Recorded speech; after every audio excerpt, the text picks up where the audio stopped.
Baita kuwana wailama baita kuwana wailama bauba kwabelebo kono tekina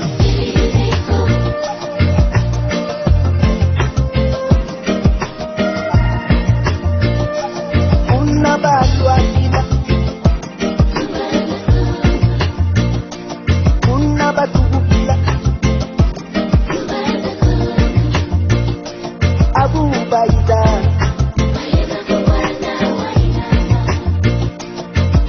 Baida yakalante yefumwame bote na baimbo kanyoso bazwili baku ya kolanda émission Les Jeunes Conscients. Émission Les Jeunes Conscients lelo tokitaki na kati ya kisha na kati ya Matadi mpona kozwa ba réponse na biyano oyo batu bayebanaki na kotuna biso na réseaux sociaux neti WhatsApp, Facebook, même na Twitter. Na yango toyebi malamu peteke lisanga Les Jeunes Conscients elakisi nini. Lisanga Les Jeunes Conscients ezali lisanga oyo ebotami mpona kofaire koencadrer oyo ezali bajeune pamba te esika oyo tozali komona bazali kolobela bajeune tozali komona avenir ya lobi pamba te la jeunesse ezali avenir ya lobi. Or que tokoki kolobela lobi te sans que tolobela oyo ezali lelo le présent pamba te oyo tomonaka lelo nde yango ebotaka mbume malamu to mbume mabe na futur to na lobi na biso. Na yango eteke lisanga ya Les Jeunes Conscients ezali wana mpona koencadrer bajeune bayeba oyo ezali doctrine na bango, bayeba oyo ezali idéologie pe méthode na bango pamba te lelo tozali komona mutu azali kosambela to mutu azali kotanga azosisa bakelasi mais kasi histoire na ye propre etake noir ayebi yango te. Yango eteke but ya Les Jeunes Conscients ezali mpona koencadrer bajeune mpona kopréparer avenir na bango ya lobi pe conscience to conscient wana ezali nini. Conscient wana ezali connaissance africaine. Connaissance africaine elakisi nini. Connaissance africaine ezali koloba eteke ntango mutu ayebi ke non ata naza chrétien ata naza musulman ata naza religieux songolo pakala mais teke nazali noir esengeli na défendre na oyo ezali loposo na ngai. Tozali komona yango lelo eteke bato bazali kosambela bato bazali kotanga mais kasi histoire na biso propre ya race noire toyebi yango te. Or que na kati ya conscience africaine wana nde kuna tokozwa oyo ezali connaissance africaine pour que tokola na maturité na biso mpona toyeba koaffronter baka oyo nyonso ekoyela biso na katikati ya monde pamba te lelo oyo noir soki tozali négligé parce que histoire na biso propre toyebi yango te. Na yango eteke toza na kati ya émission na biso tokoki koleka directement na mituna na biso te kesaki topesa maloba epai ya papa mpona ayeba na kopresente na bato oyo bazali koyeba na kolanda ye na baitanda eke papa kese mayangi bato bazali kolanda yo na batelevizio na bainternet ebele bayebi yo mais kasi lisusu mpe bayebi yo te tokosepela ose présente na liboso na bango pamba te bayebaki papa azali nani mpe mosala nini oyo asalaka na kati ya ngomba afrique. matoni ni ndenge olobi ngai papa menga ntumu ya prophète mbangu sokei mission na kati ya mokili tozosala ezali mpona kopesa valeur ya religion africaine à travers le message na doctrine ya prophète mbangu. Ya mibale kopesa mpe valeur culturelle na biso valeur ya race noire par rapport ya makambo nyonso ya abebisa. Mosala na ngai ezali mpona koteya bato mpe kosalisa bango mokili mobimba. C'est vrai bato ebele bayebi nga te mais tozokende na 20e année mpona mosala oyo, c'est-à-dire l'éducation na biso eza attaché toujours na banoir bazonga ndenge bino bozosala émission babengi conscience, bazonga na conscience africaine esika wapi bakozela nzela mpona kotonga mboka. Merci papa.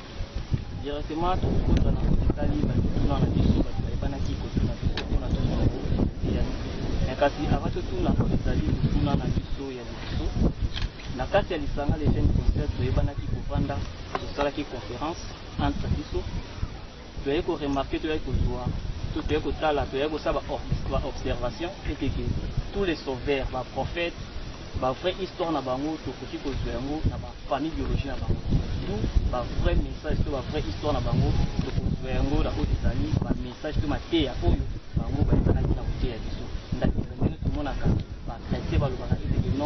biso totalaka famille ya Jésus te mais totalaka maloba oyo Jésus amemelaki biso d'où biso mpe tokokotala théologie ya mokonzi mbangu te mais kasi tokotala message oyo ye ayebanaki koyela biso or ke na barecherche na biso les jeunes conscients tosali toyei se retrouver na oyo etali livre ya mbanda-sanda esika oyo mokonzi mbangu aye kopesa discours maloba to message oyo ezali richesse na kati ya biso lokoso moyinga na première phrase na ye kuna nde alobaki etiki nzambe mutu nyonso aza na elembo ya kolakisa force ya nzambe na kati ya mokili nzambe asalaka na motu oyo ye aponi eza nango mpe possible mpe capable nzambe apona mokonzi mbangu mpona ayeba na koteya oyo ezalaki libota ya bayini kote wana vraimen biso nyonso tozalaki d'accord na yango eteke oui eza c'est possible nzambe mpe apona mokonzi mbangu mpoki ayeba na koteya oyo ezalaki message poke tozonga oyo ezalaki histoire na biso oyeba na ntango na yango kaka motu na biso ezali boye kaka na kati ya livre wana ya mbanda-sanda to discours wana ya mbanda-sanda kuna nde mokonzi mbangu alobaki boye mokonzi mbangu na mbanda-sanda alobelaki biso ete ekozala ntango ya molai mpo ke moyindo ayeba kokola na oyo ezali molimo na kokangwama wana akozwa oyo ezali bosomi na ntango wana roi divin akoya akosincarne na trois pouvoirs pouvoir spirituel, pouvoir économique et pouvoir politique. Mais entre biso les jeunes conscients tout ça remarque wana était que na kati ya discours wana tout se retrouve et tout ça déjà na roi divin oyo mokonzi mbangu ayebanaki na biso. Alors comment fait-il des autres eza na kati ya spirituel tozomona bangombe sobota makidikidi tozomona kuna bateya kaka mbongo liboso kuna basaba kobakani oyo ezanga kutu eza kutu na ntina moko te toke na kote ya économie misala koloba kutu te ere nyonso congolais noir tozali kolela or ke lelo oyo toza na indépendance toza bato moko tokoki lisusu te kose défendre na bato po toza indépendant mais bakonzi na biso ya mboka to bato na kati ya mboka bazose privilégie bakende kodefa bambongo libanda poki toyeba na kobokola oyo ezali pays na biso toke mpe na kote ya politique ndenge moko tozomona changement eza te bango na bango na kati kuna koswana or ke biso toyebi eteke tovotaka pour ke bazala baporte parole na biso mais tomoni lelo eteke fale bawela oyo ezali intérêt na biso mais kasi pasi kaka vraimen na kati kuna ezolobela yango kutu te donc tous les trois pouvoirs wana eza par terre alors lisanga les jeunes conseils tovandaki toyebi ke non nani oyo akoki kopesa biso eyano pour ke toyebana kozwa eyano to mayele nini toyei kozwa pour que des autres wana tous les trois pouvoirs wana ebala kosila nde bato batindaki toya na kati ya oyo esika epa chef spirituel tumamenamenga mpona tozwila yango eyano yango ete question na biso ezali bo mpona ba des autres wana ebala kosila nini oyo tokoki kosala take papa ezali kokamba biso na molimo makiondo mingi omoni ndenge likambo monene outi oloba wana de vrai histoire bato ezopretendre keno voilà eko ezala na soit famille na biso soit eko ezala na bana biso c'est vrai ntango tati apesaka inspiration na ye aponaka mutu moko mais mutu wana azalaka na kati ya libota mais libota wana eza mpe na chance bacomprendre mission mutu wana ye so etali bato nyonso baleka parmi les grands prophètes oyo nokuta bandeko na bango le premier traite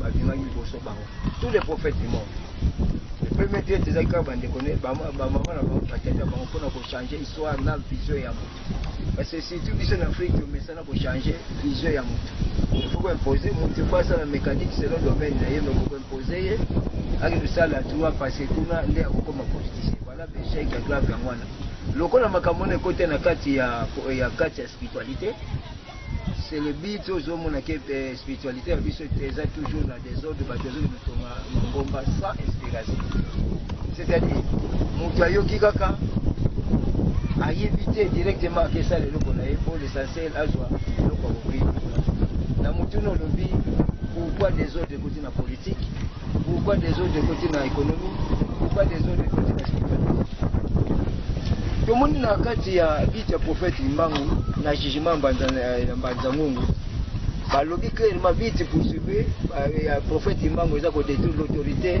ya l'état belge c'est-à-dire spiritualité eza base ya force oyo esalaka bato baresir mission na bango. Alors que ntango prophète Imbango aye eluka liboso abundisaki te ata mutu moko, mais à revenir bato na raison bapesi le vrai histoire ya spiritualité. Na kati ya vraie histoire ya spiritualité apesaki 3 problèmes à base. Un, d'abord bato faut reconnaître nzambe oyo akela na mokili et non ba reconnaître banzambe ya bato. Ça c'est un. Ya mibale bato ba recourir na authenticité na bango. Ya troisième asengelaki matunu so za la libre. La liberté wana ezosenga nini bato ya conscient. Donc pour mutu ayeba nzambe, ayeba na spiritualité na yeba zenango bongo mutu akoma nini. Maintenant na tango yo poser question que nini esengeli ko sala. Le premier chèque est allé d'abord histoire vraie ya banois et bandit na ba politiciens, les grands politiciens, bandit na président de la République qui na niveau ya mutuasuka wana tulobela. Histoire wana ya fonctionnement Afrique, histoire africaine ba yebi ngote et puis ba se donna kana ngote. Ya mi balo etali problème spirituel. Tous les présidents africains baza kaka télécommandé na religion occidentale, c'est-à-dire ezala ndoto ya kwamba akose référer kana occident, ezala ba prier na kosala akose référer na occident na occident, ezala cérémonie ya investiture akose référer na occident, c'est-à-dire nyonso eza occidenté. Alors maintenant venir les artefacts ce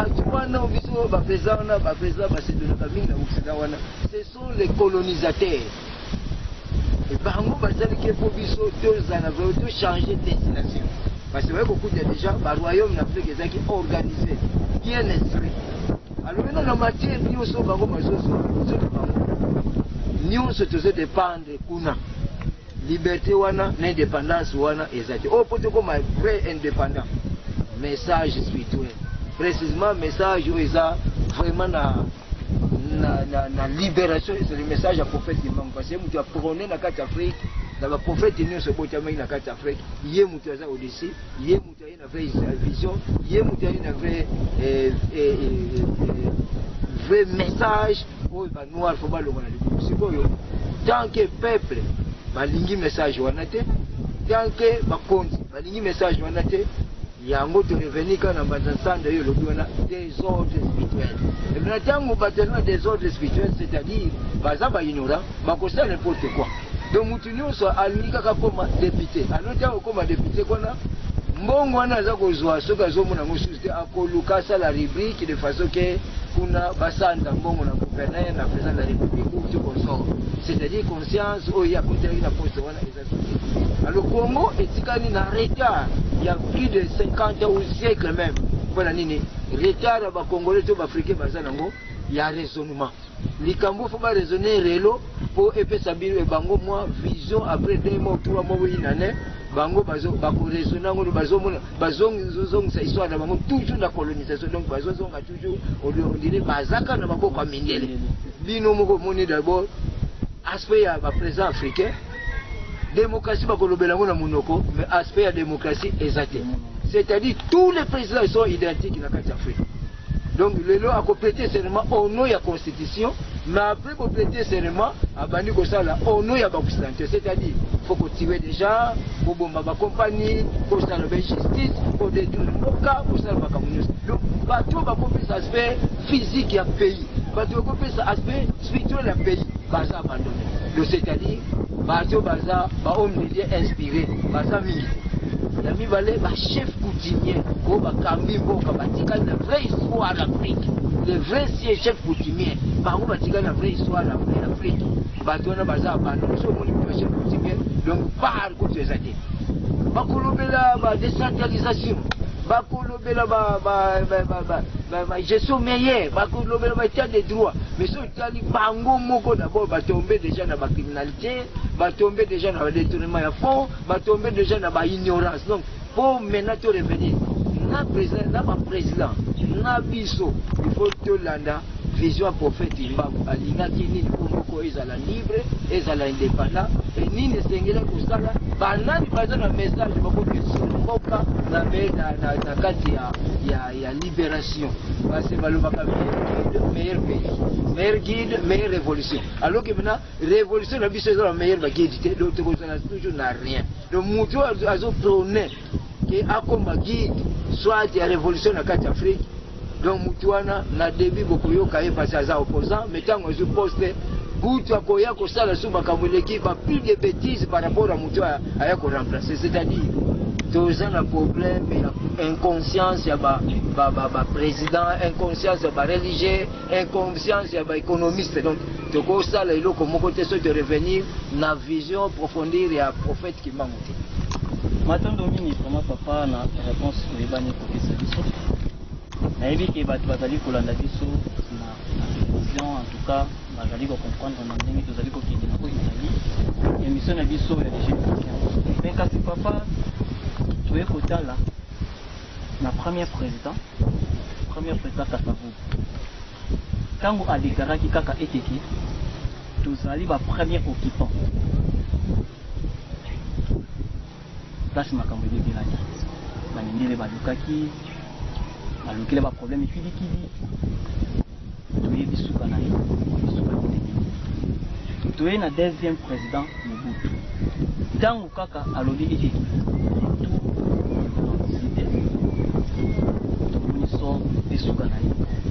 Ningi Asukaki. Tu es le troisième président, Laurent Désiré Kabila.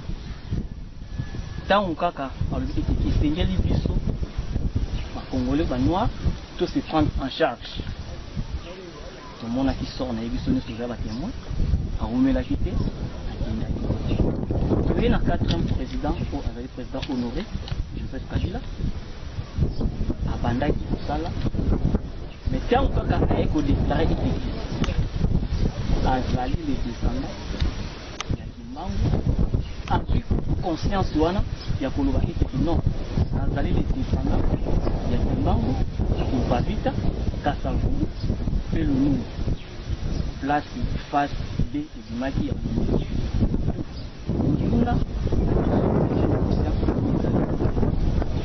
Alors, conseil ni papa occupé ça le cinquième président pour qu'il était appuyé na likuluana te baminga na libala baminga na to conseil ni occupé c'était le cinquième président pour na ayeba lengeni akutamisa mboka pour que ba erreur wana nyoso kesala Mathieu Mingi moni le président le cinquième président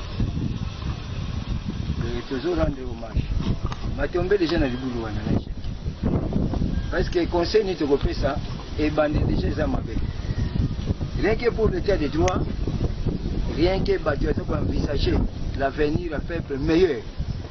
Mais comme il a tout. Na webi so na problème il y a décentralisation en province. Même tu bandé na Congo central. Il y a déjà des habits. Oh ezake Congo central ezake troisième province na IDPS pendant 80 et jusqu'à mort le président Félix, le président Tshisekedi. Tout le monde a repris déjà qu'avec la Katia présidence, c'est que l'État des droits et que ça l'a respecté. Ça c'est un. Yami Balé, président de la République a bêté qui discours et c'est plus ça qui va tenir. Mais d'où tu as vu ces acquis, Yango Kaka ya côté de la campagne de la République, au sauf que ça président de la République, là, ça c'est le deuxième échec. Troisième, le même ceinture Oyo, les acquis na Mobutu, bakobeta maboko bakokumisa ye. Le même ceinture les acquis na Mosé, bakobeta maboko bakokumisa ye. Le même ceinture les acquis na président Joseph. On a besoin d'ignorer même les lois, on a besoin d'ignorer même la justice. Allez vérifier, allez courir. D'abord, pour le chèque, il y a le premier président, il y a le problème de spiritualité. C'est donné après, il y a le soir, il y a le grand prophète, le prophète qui m'a. Il y a mis balai. Batiaki Batumoko, qui donc c'est-à-dire le président Félix. Mais tout le monde maintenant a Ouakaka dans le Congo central. L'opposition et le gouvernement, c'est-à-dire tout le opposition, assemblée, la province, gouvernement provincial, mais il y a un dialogue qui est compris. Maintenant, ni nous, les dialogue qui est une normalité. Pour nous couper sa image, la présidence de la République a la difficulté à ma casse, la bateau, les gens qui aider. Ils sont toujours aidés, parce que c'est le vrai chèque à revenir dans l'histoire de l'histoire. Nous sommes le 4e pouvoir de l'équipe, le tout premier ennemi. Maintenant, si je suis a raison. Peut-être, parce que la violence, et nous sommes non violents, et puis c'est une église. L'église, elle n'a pas conseillé. Quand l'opposition a le but de la marche, c'est l'état des droits, libérer Baninga. Destination. Ils sont des intellectuels, des sages, ils vont détruire les locaux de la province. Bolingini nous pouvons marcher à tout vendre ensemble. Mais l'aspect déjà, qu'on fait ça, Combo, Yaba, tout peuple congolais, il faut honorer. Tu peux sa valeur, on va faire ce combat Bazulu. La carte de Bazulu, on a pas fait ce mabanga pour bête à opposants. Bête à député. C'est-à-dire, il n'y a plus de droit. Alors même à tête au petit conseil, tous ces événements sont mon nom. Le ministre intérieur, le ministre intérieur, c'est l'œil à président de la République, c'est partout. Ministre intérieur, même les bourgmestres, Azad cherché le ministre intérieur. Les chefs de village, Azad cherché le ministère intérieur. Alors maintenant, voilà le premier chèque qui est Azad trop léger dans la loi. L'efficacité de la loi est exacte par rapport à la constitution. Donc il faut, ce qui a aidé le peuple. Donc il y a l'Iboso, il y a la ténacité, la rigueur, la loi. Donc on a mis balai. Ah, ils ont la confiance dans le conseil, mais rien que les bourgmestres, rien que les chefs de village, le ministre intérieur, surtout les vieux papas sages, les chefs coutumiers. Il faut avoir le problème est les calamités de Boyebisabiso. Et ça, le président de la République, il faut avoir l'arbitraire. Arbitre na kati ya opposition na gouvernement. Parce que l'état des droits est prôné na président de la République, c'est la première valeur. Donc l'état des droits, il faut les respecter dans l'opposant, il faut les respecter dans la religieux, il faut les respecter dans le gouvernement, il faut les respecter dans le petit peuple. Aspect on a toujours précisément dans la Congo central. Juste là, tu vois qu'on a noté dans la déclaration, dans la bien dans le Congo central, revenu à Congo central et ça ni. Il y a eu balai, tu vois qu'on a noté dans depuis le gouvernement l'État de droit côté le biso, soi-disant le 5e président. Il a noté combien de jeunes sont engagés pour la formation de la banque pour l'État de droit. Parce que tout petit peuple, ce sont des enfants. Bazana droit bazwa bango moral va faire sa bango bazuli bango ba société civile bazuli bango ba juriste bazuli bango ba sage bazali ba centre pour soit ka bango pour Jésus pour c'est que Jésus au petit la carte ya déjà de l'espoir en Afrique parce que tous les présidents baza comprendre non mandat moko renouvelable à une fois mais comme renouvelable à tout le temps. Je voudrais féliciter quand même le président Joseph Atika qui pouvoir librement. Donc c'est parmi les jeunes qui ça oui, ma bezanga na mutute mais alakisi ndakisa que non pouvoir te cause na définitif tikana tikamo na mutute surtout et qui na opposition. Donc maintenant le président Félix il faut aider la religion africaine à évoluer. Parce que c'est une injustice très approfondie, très avancée. Donc dans l'histoire de l'humanité.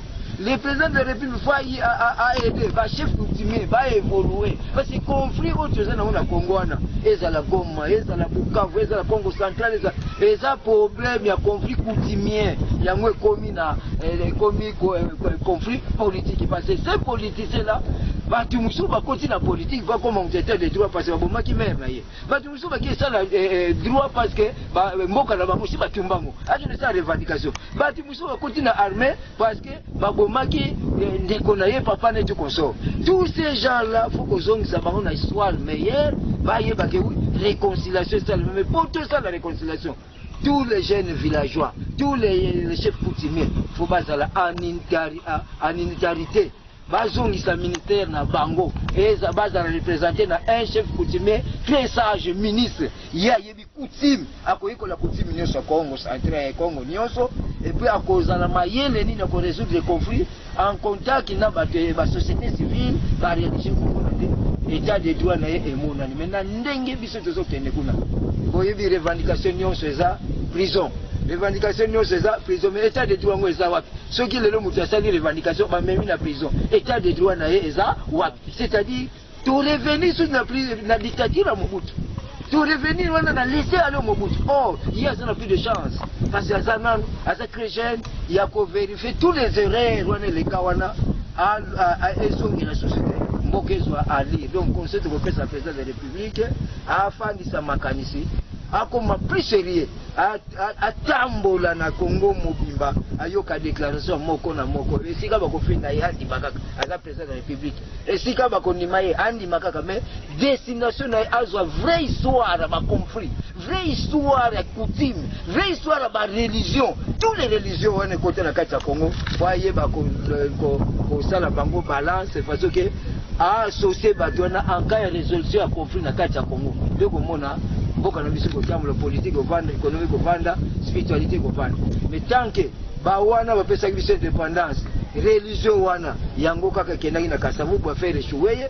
balongwe kuna bake na Mobutu ba faire échouer les mêmes religions wana balongwe na Mobutu bake na Moïse ba faire échouer les mêmes religions wana bake na Joseph ba faire échouer les mêmes religions wana ba comme satisfait et le président comme États-Unis comme l'Europe, il n'y a rien.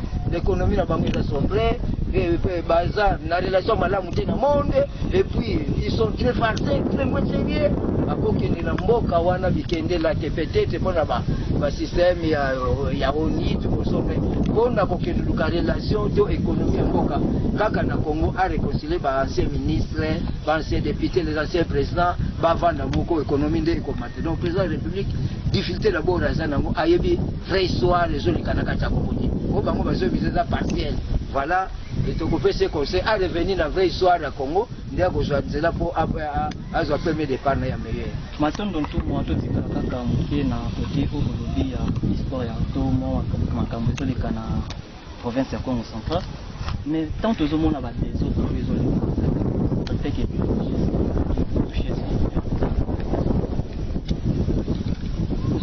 solliciter bon là constater faire un conseil type pour ça pour que bon que rwanda eza atuti abandango eza pe matusi na te abandango eza ke le banda pour l'économie ya province alors biso poto ko de la kati eza possible d'abord na histoire na biso ba yebiso de mauvais type ya mibale we biso yo volonté politique ya bango ba ikokuta conflit wana il faut ezala le problème na biso ezalaka entre Matusilwa na Mbuta Atu bayebana bavanda place moko dans le cas de Komikitsane et l'autre ça c'est un yami balé bayeba ko respecter loi ya pays tangu loi ya pays constitution est respectée c'est-à-dire confusion moyens na bato ezali mais tangu biso de lobi réconciliation mais yango te kwa abolir loi ya constitution et kwa abolir code pénal yami balé na ko biso conflit Congo central les a conflit toujours pendant le premier président deuxième président Mobutu conflit ezaka ministre intérieur na président et si kao yo poche na bango kolela ezalaka et na période de Mosé d'ailleurs Congo central n'est comme jardin la période de Mosé période de Kabengele Boyebiango et sur les alaki et na problème ya Joseph Boyebi tiraillement de Kanani mais toujours conflit à Mbongo parce que tout ce monde là bazomona que non ce sont les opposants on non biso tous la majorité mais vision ya ko libérer peuple na bango ya ko aider peuple na bango soit na politique soit na conscience soit na économie exactement les conflits à Congo central ezaka itali kaka président Félix yé moko kako sikisa biso yango parce que les deux personnes wana baza na problème te likambo président akoloba yango pe bango bakosala ya mutu moko akosopose nango aza te ya mibale bi nga naza mundibu alobaka clair mwana bweke nsuki etumbu kwase c'est-à-dire soki mwana teli suki ekomi rouge mpona malnutrition c'est que tata azolesa malamu te donc ce Congo central eza na désordre c'est le président de la République Félix Tshisekedi ye mutu fa longola conflit oyo ezaki ebandaki na deuxième république troisième république troisième république quatrième république tina mukolo lelo yesu ko eloko ye ayeli faut à corriger yango po ba Congo bazana parce que Congo central les inscrits na ba histoire ne c'est inscrit conflit de terre de na ko pesa exemple bakambo bazoluka ba même awa eza ya Congo conflit à terre comment chef coutumier azawana mais Kadash akiti kama pele chef coutumier ayebite kono mabele ayebite ba ken nommé ba chef coutumier bango ba kono sala dialogue et ces conflits solution ko zwa les meilleurs que chef coutumier ba vandi isolé c'est-à-dire bilo comme sous ces à niveau na binoté mais ce que le bango parce que le conscience africaine mais conscience c'est quoi ndenge ni so boyebi swarte et beaucoup défendre ni na conscience la bino c'est-à-dire le conflit à Congo central wana eza conflit moko boye ngaso za souhaiter lango lelo eso ba aider à tout la président de la République à tout ba honorer la province à dire librement l'Assemblée provinciale c'est la base l'état de droit comment toujours na kati ya Congo central assemblée bakanga kango kaka na la province nous c'est le seul province kangama assemblée même mandat le kaki to ina assemblée fermé na motif fini balo bate faut bazabani et yesu zambalo yo akangi do ezana suspecté ya kokanga no batebele ko no papa za pour participer basala l'assemblée sala si baza majorité mais ekozala bona faveur na bango c'est pas za minorité mais gouverneur vous toujours la Mexico qui se liste président de la République a sollicité Congo central parce que c'est tout boyo qui va criminalité batezo bon mabango na masasi bakokota bango na mandaku tous ces événements où les négatifs na état de droit yango ekoti ya mesijima eza toujours soustrait quelque part donc moye balanda batwana eza tenu kuza ba chef to kosebela mingi ba conflit wana biso to koti ya moté mais toujours dans la moté parce que on est des religieux mais alors tozo mona ba base d'un côté société eza côté de province. Merci na bato batali kolanda biso bozoyoka émission biso tozopusa na malembe tokosenga kaka vraiment na mokonzi mboka vraiment olandi papa ndenge asili na koloba yo ndoza papa ozokamba kobanda na première grade ya l'état ou tobengaka chef ya veli ti niyo na président de la République soki mabe ezali kosalama charge nyonso twana ezali kozonga epai na yo mokonzi ya mboka alors yo pe ozali maître mpona kosilisa pe kokata ba des autres tout ba mabe onyo surtout ezomona na débat ya bato oyo uzali kokamba na kati ya politique na kati ya gouvernement na alors totikala kaka na troisième question na biso mosusu biso bangunza toyebi prophétie 2008 toyebaki baprofesaki eteki parmi 4 tribus toza nango na kati ya RDC 4 on a ce qu'il faut pas qu'il na ko izali la pouvoir donc président liboso azalaki Congo yami bale azalaki Mongala yami Satu azalaki Swahili si 4 mpe Swahili pe lelo ko de ko se retrouver je crois que oui c'est qu'un président azalaki Muluka ndenge prophétie oyebanaki koloba ete ekozala na temps Muluka akozwa pouvoir mpona tout étribu kati ya RDC bien sûr singeli bakopela kokamba na kati ya RDC mpona n to banini ezala te elelo oyo toye komona vraimen ke oui pe azali moluba asili kozwa pouvoir mais bandungu to makelele osala promotion na disidi batiki non parce que membre azaki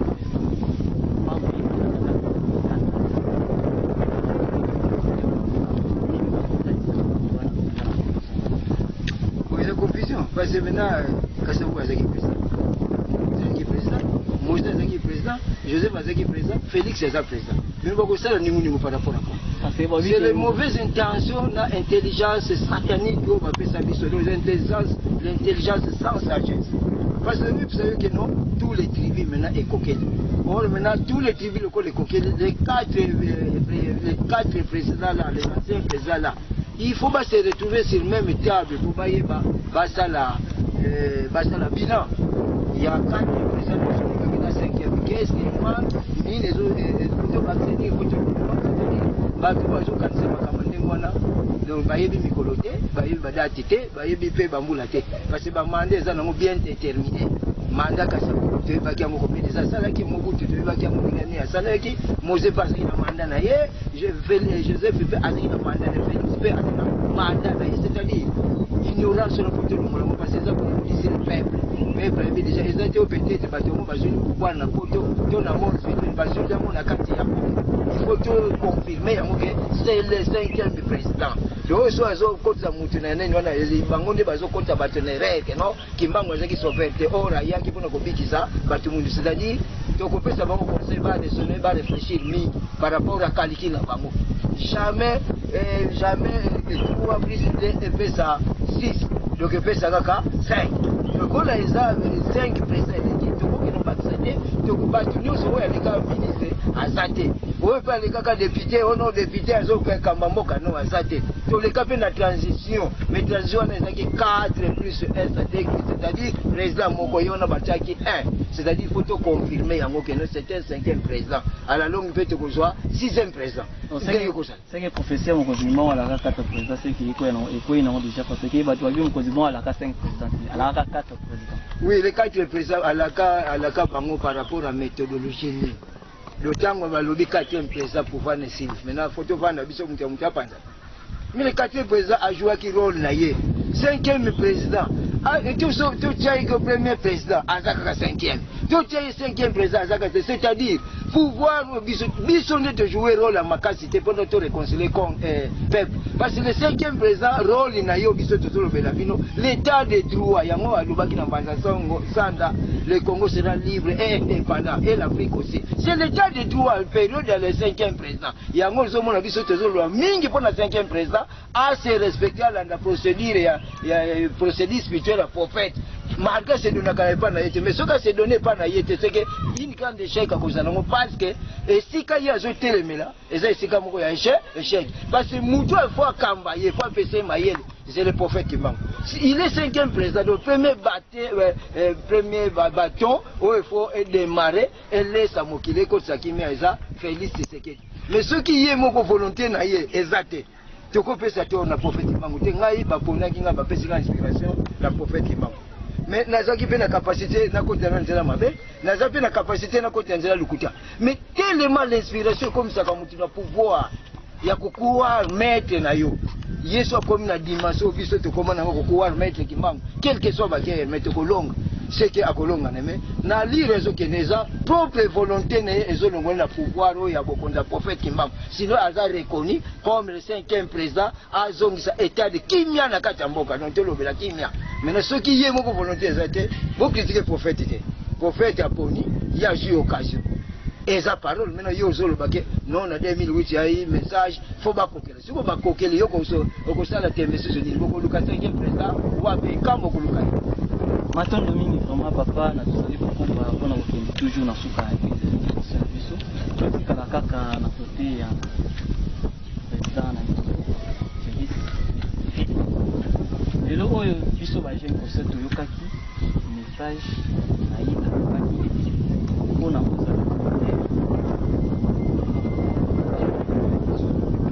biso lelo ba jeune concept ozongi na concept na biso totali na kati ya connaissance toute celle c'est comme la liberté mais on a lobby échoué la parole n'a échoué parce que président nini wazaki chrétien te wa l'équipe la Congo et tous les présidents africains sont des chrétiens basali nini na kati Afrique et c'est Afrique est bongi état de droit est respecté c'est-à-dire ceux qui ont goûté zone ni makoko mi christianisme c'est-à-dire la côté na loge franc-maçon rose-bois ayam et côté kuna beaucoup mi sabango mais il y a rien de bon la vision d'Afrique na loge wana et ça n'est pas maintenant l'avenir meilleur ceux qui viennent au la purifier ndenge bozolo belake non nous sommes les conscients africains c'est-à-dire beaucoup la fidélité na guide spirituel na bino c'est que yango ko pesa bino base pour bokamba pouvoir na ndenge moko ya malamu. Pourquoi bazo ba cause la guide te soko aux chrétiens parce que pouvoir nyonso ba africain bazo ça les autres na occident. Le bango moko ba ponaka. Or le ko na ngobi no bosala pour mkimango yango ti alingaki. Donc c'était faut abolir yango. C'est le motif pour ba bomelaka Kadhafi. Motif pour bomelaka Thomas Sankara. Motif pour isoler Kassabou. Motif pour bomelaki Patrice Emery Lumumba. Mo na capacité ya kwa améliorer situation politique la vision, situation économique la vision, na kosala la capé religieux la vision moko. Or le loko wana lokole yango yaki na colonisation. Donc ils ont soutenir toujours l'impérialisme ya africain. Alors tant que bino ba conscient et que ce que c'est donné qu'on écoute doute na prophète imam, oui bango bozaka ba comme ça va devenir esclave, bino mo peut pas esclave, mais ceux qui vont revenir na raison. Wana nyonso wana na kalezaki pour comme représenter les gars de l'église des noirs et d'ailleurs pose la personnalité juridique mais ça passe mais les lobbies sont toujours défendre 20 ans tout ça la kabiloko était l'occidentalité mais tout ça bien protégé bien purifié et tout ça na vision aux autres l'église na biso pour être meilleur pour les Africains. En tout cas, merci papa vraiment ba o bazali kolanda biso tozali kopusana tozali koyoka ba mituna o tozali kotuna pe tozali kozulango o ezali ba réponse na yango ete qu'il faut tout ça la kaba examen de conscience kolimate kitango yoki likambo directement obi ke no bato na peut-être balingaka balindele te to balingaka ba considérer tant autres ça dans un poste il y a collaboration non que tous en domination alors ba président ba politicien il faut ba sunga biso pour que soyez ba na kolonga na colonisation mais tout ça toujours na collaboration pas ba collaboration et ça la chance tant bino bo pesi biso ko biso zangi biso biso pesa bino ko zangi ko sala mala mais papa toye kotala makambo ya Goma ebanda kala ndeko na biso bazali kuna pasi bazokufa kosala masikite bazokufa so totali bazalo poso na biso mais biso awa oswati bakonzi ba politicien bakowela ba intérêt na bango na parlement okoyoka kuna o parti songolo pakana parti songolo pakaba ba yo kanate mais or que tant que de sengeli bazwa tant ya ko yeba ndanga ko traiter makampezo de kana kuma pour que la guerre ko eza kuna esila tant wana kutu ezala kati mais lelo oyo bango bazowela les intérêt na bango sko problème auto zana ngona Goma kuna e bandaka etaki chef spirituel nini to kosala ton conseil to mayele no ko pesa na bakambi ya mboka pour que la guerre ko eza kuna esila parce que ce total bien ba ndeto bunda na bitumba o biso to bunda na Goma na Chine le cas déjà kala pamba ti Chine va coloniser mais makamba ba guerre na Chine le cas mais comment fait-il tout ça déjà na indépendance mais bitumba na biso kuna makile na biso ba noir ezali kotanga nyonso taki papa conseil ni ko pesa na kati ya kanga ya jeune problème ya Goma eza problème intérêt ce qui France les États-Unis va pas ndi makamba Goma ici c'est-à-dire ba bénissé ba onisien bazongisi problème wana Congo rapidement aussi ça c'est un yami balé problème à Goma est un problème il y a ba minerais oh ils ont ça là ba armes sophistiquées na Goma est un miroir ya kuzuna wana po bango ba kubima ba gan pisa alors pour le problème à Goma j'imagine on a baza manipulé parce que mutu ko zongisa bango na conscience wana ce sont des chefs coutumiers bango bayebi mwana kingani mutu azosala rébellion mwana kingani mutu ko azokamba mboka azoke sala nini wana donc tous les chefs coutumiers wana ceux qui président de la République a bénisi bango tous les villages sont représentés et que président de la République a soleli malam na ba président frontière Rwanda Uganda Burundi Centrafrique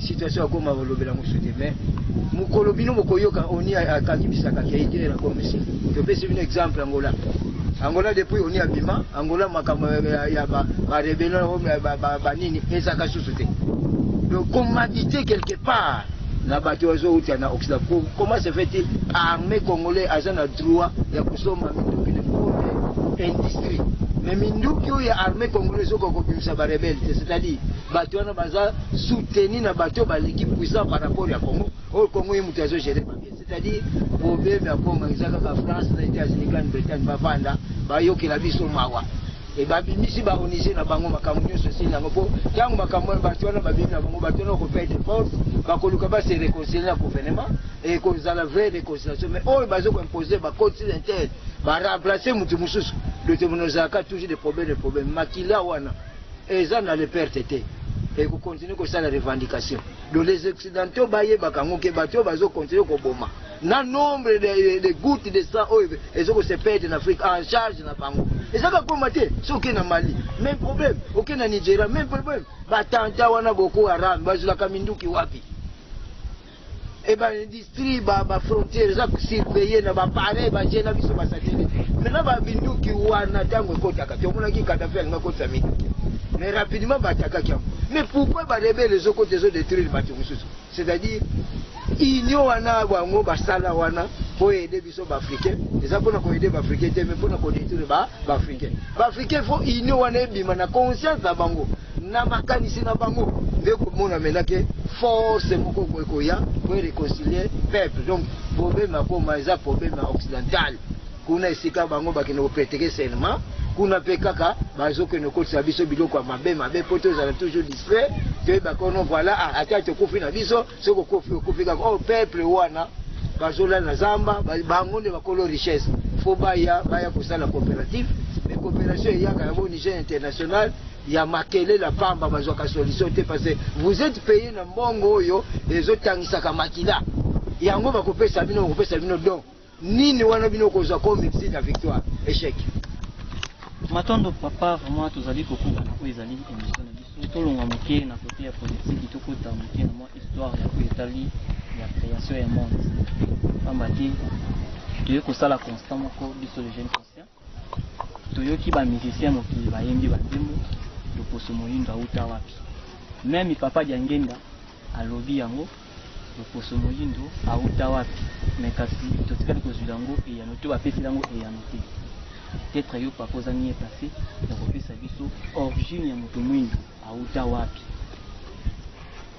na toni mingi question eza mulai mais na webi sawe comme Afrique eza pour na africain mwindu ka uti na kati Afrique mais précisément donc le belango pour na lelote par rapport à temps na occupation na kana par la cimenterie vous savez que tous ça fier tous ça va premier descendant.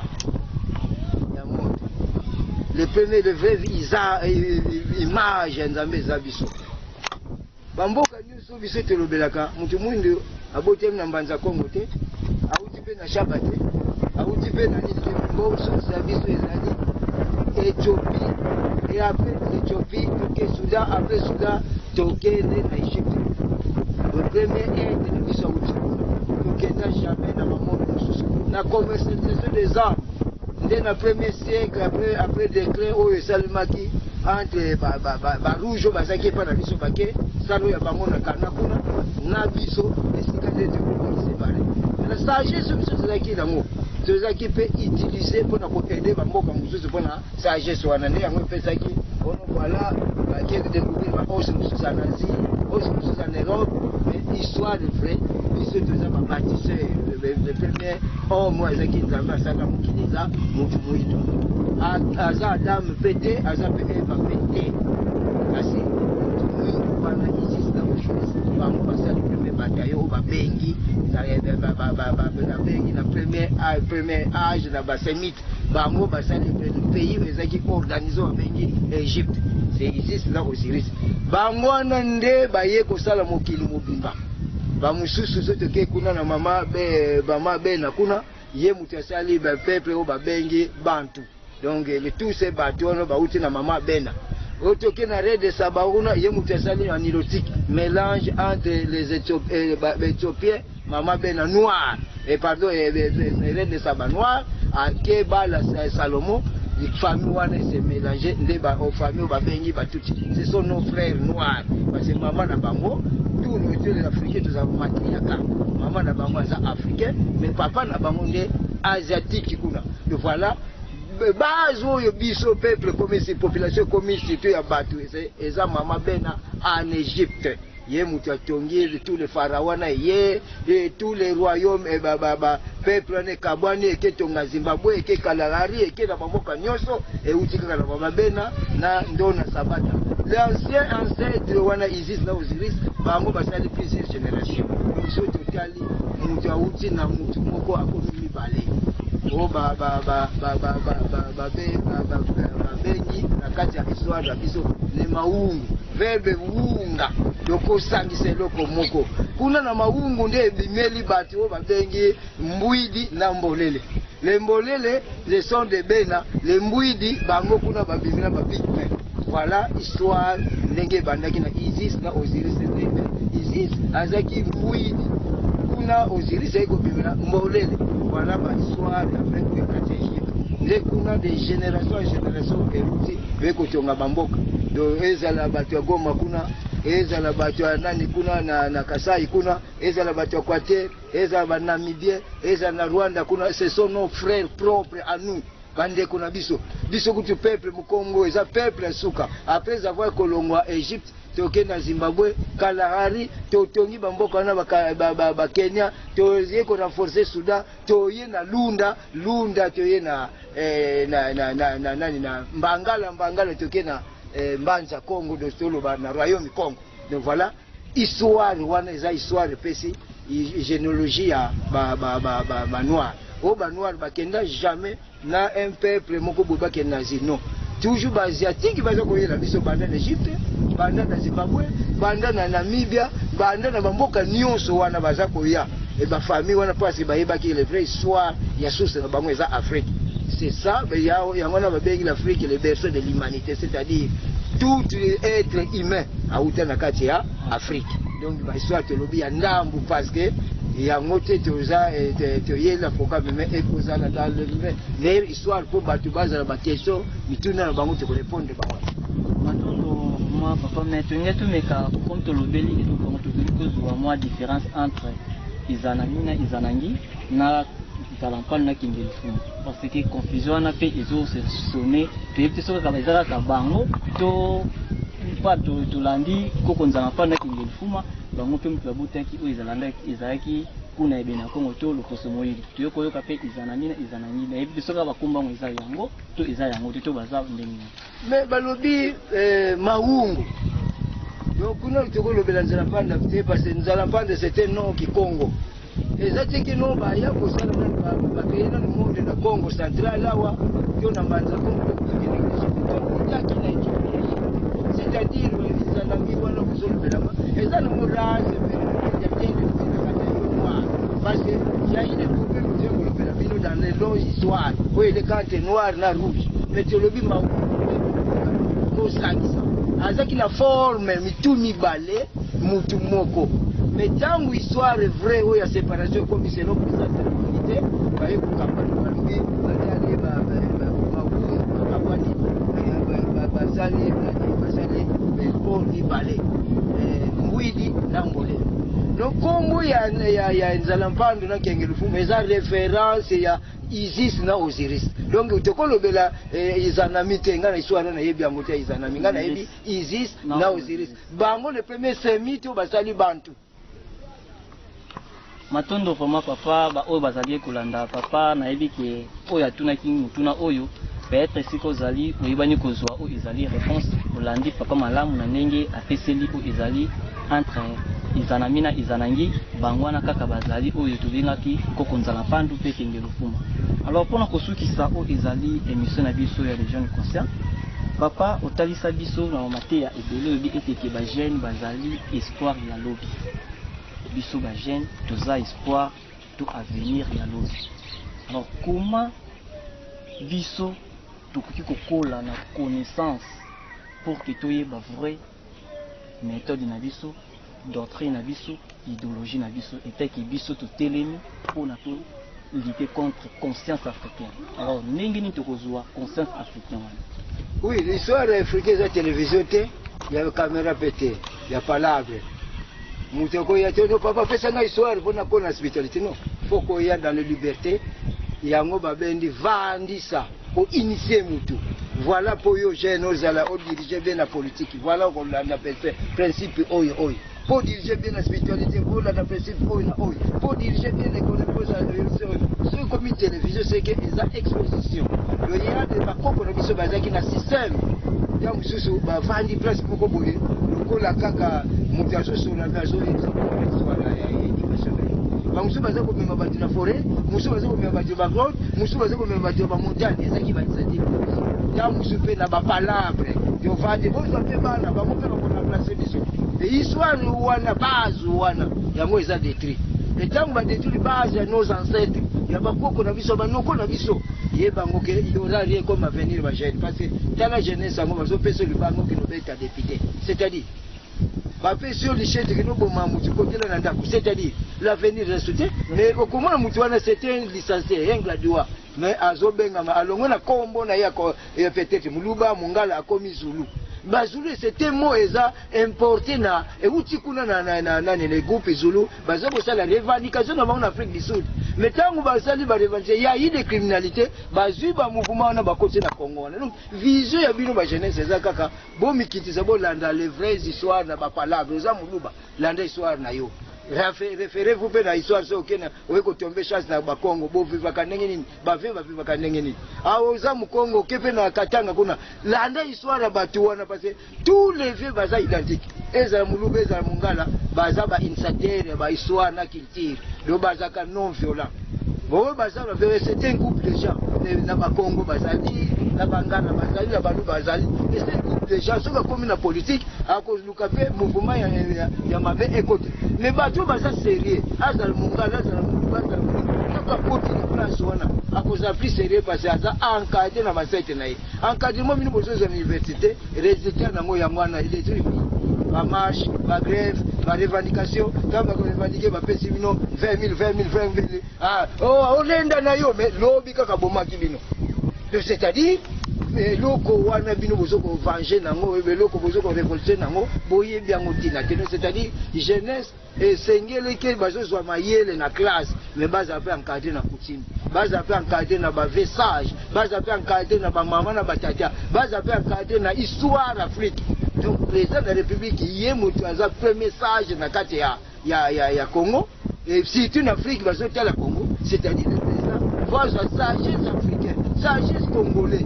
Ah c'est il a droit de vivre quatre trucs wana baluba mangala ndengeni ba les conseillers là oyo ba fait message oyo ba Congo tous les tribus va se retrouver na bureau na ye ndako mona kimeko kota passer so kazi a tomber na chance na un bon conseiller dans chaque tribu wana a possession ba guerre pour solution news a ebi ndengeni ba ko résoudre à travers ba chef coutume. Mais tellement débordement ezali to lini so coutumité voilà résultat ba politicien yangwana destruction méchant. Matondo mingi vraiment papa na bato pe oyo bandaki kolanda biso en direct na chaîne na biso pe ya YouTube. Pe ba image oyo bokozwa yango na Facebook page les jeunes conscients pe bokozwa yango na kati ya WhatsApp. Oyo ezalaki biti na biso vraiment ya komatana ya kokita na kati ya Congo Central précisément na kati ya Matadi na siège ya Lingomba asika kitu ya Dikibangunza pona kokuta na chef spirituel Ntuma Menga ezalaki pona koyeba na kozwa oyo ezalaki mituna na bato oyo bayebanaki na kotuna biso pona tozula yango ba réponse pamba te tosili kotuna pe mituna pe tosili kozwa yango ezali ba réponse tozana ba commentaire ya kobakisa te pamba te toyelaki pona commentaire te pe parce que toyaki pona koposer ba question pe tozula yango ba réponse alors totombeli bino vraiment ndenge kosili kolanda yango malamu esika o moni kita mususu ko comprendre te komela biso toujours kaka na kati ya Facebook to na kati ya WhatsApp to benga biso ba numéro ezalaka déjà affiché pour na tueba na ko faire comprendre R nyonso. Alors papa na bato oyo nyonso tukasili biso conseil ya suka te lobani ya suka o pesa na biso les jeunes ko sepe na moyindo nyonso ezala na politique na religion même na économie. To sepe mingi na ba politicien ba religieux ba économiste kado ba pesa biso ya tanza. Velia ngombe bakabola kina biso bafiki bati na bati biso kinabo ya bango beli bazo ya bango basa tik bazo ya bango bamerike bazo na bango biso taki bafiki to valise terre africaine biso o desika on doit faire biso bakufana to valise culture da biso parce que na kati ya culture kuna nde éducation na biso ezali to valise religion na biso parce que na kati ya religion kuna ne force na biso protection na biso pesa conseil na bati nyonso. Bon, on a parole violente, mais toujours la vérité pour ce bateau. C'est vrai, bateau mon violent, mais ne biso viso ba pesi biso ya ko pesa bino conseil.